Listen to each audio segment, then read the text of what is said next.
kumita po si Dodong ng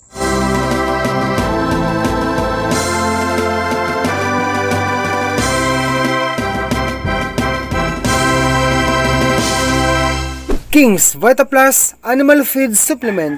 Hi po, magandang araw po sa ating lahat viewers. Welcome back po dito sa aking channel. Ako po si Dodong Villaran ay humble po na magbabahagi sa inyo sa akin pong pagbinta po sa aking mga baboy fatteners na second parity po. So gusto ko pong mag-direct to the point po para wala pong viewers dyan na maiinip. Ako po ay humihingi muna sa inyo guys ng paumanhin, no? Pasensya na po kayo sa akin kung bakit ngayon lang po ako nakapagbigay ng update sa inyo. Okay, so ang unang baboy ko guys ay umabot lamang po siya ng 89 kilos. Meron pong 87, 86, 85. Meron din pong 79, 78, 77, 71, 70. At ang pang-10 po na baboy ay ang bunso. Ay umabot lamang po ng 68 kilos po. Yan guys, 3 months lang po ang akin pong pagsagod, no? Or pag-alaga I mean. Since winning, hindi na po ako nag-decide na i-extend pa ang pag-care ko sa kanila dahil tinitignan ko guys ang 170 na live weight sa amin during sa akin pong pagbinta sa mga baboy na yan. So ibig sabihin 3 buwan po ang pag-alaga ko sa kanila. So ang sumunod guys ay banggitin ko na lang din po ang mga feeds na akin pong napakain sa mga baboy, no? Mula pagsilang po, dahil akin pala ang mga biik na to sa mga viewers ko na nagtanong sa akin dyan, sarili ko pong ang mga biik ko sariling pabata, no? Kasi akin po ang baboy inahin. So sa Early Win Immunobooster Feeds, nakapagpakain ako sa kanila ng 10 pack or 10 kilos po. Tapos sa pre-starter 4 sacks. Starter po ay 13 sacks. Ang grower 7 sacks lamang.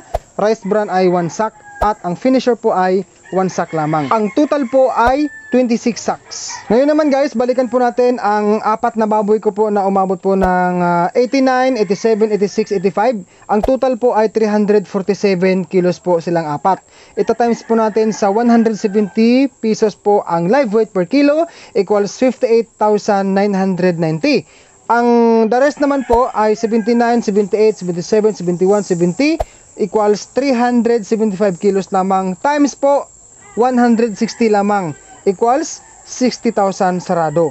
160 po per kilo sa live weight sa line of 7 po na timbang sa baboy. Ang pinakabunsong baboy po ay 68 lamang times 150 is equal to 10,200. So 58,990 plus 60,000 plus 10,200 is equal to 129,190. Yan po ang total sales po ni Dodong. Ang total gastos ko po mula pag AI noon kay Mother Pig hanggang nanganak, hanggang nabinta ko ang mga baboy ko ay umabot po ng 64,027 pesos. So ang 129,190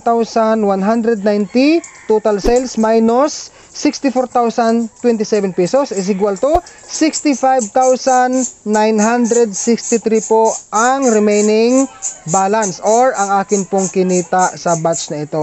Guys, hindi po ako nagsisi kung bakit ko maaga masyadong bininta sa loob po ng 3 buwan na pag-alaga ko sa aking mga baboy dahil isa po talaga sa akin pong pinagpasyahan na i-dispose ko na para ko po makapag-dagdag ulit or makabili ulit ako ng mga bagong biik para tuloy-tuloy po ang akin pong pag-alaga ng mga baboy dahil ang akin pong baboy inahin ay hindi pa ho nanganganak ngayon. So bago tayo magtatapos guys sa video na ito, sa akin pong nabanggit sa iba kong video na ayon po sa pag-aaral o sa research na ginawa ng eksperto ay ang baboy na pagkatapos sa grower stage ay nasa 65 to 85 kilos estimated by the weight. So salamat kay Lord guys dahil umabot po ang ibang baboy ni Dodong ng 89, 87, 86, 85. Kahit na meron pong line of 7, yun po ay okay lang sa akin dahil sa mga magkakapatid po ng mga biik o mga baboy ay hindi po talaga equal ang kanilang size sa katawan. So salamat po sa ating Lord sa 65,963 na tubo po ni Dodong. Guys, bago ko makalimutan sa mga viewers ko po dyan na patuloy pong nagtatanong, ang King's VitaPlus Animal Feed Supplement ay mabibili po sa Agrivet stores nationwide. May nilagay po akong link, legit seller po ng King's VitaPlus. Pwede po kayong mag-direct order dyan. Thank you Lord for the new blessing. Thank you so much again viewers. God bless po sa ating lahat.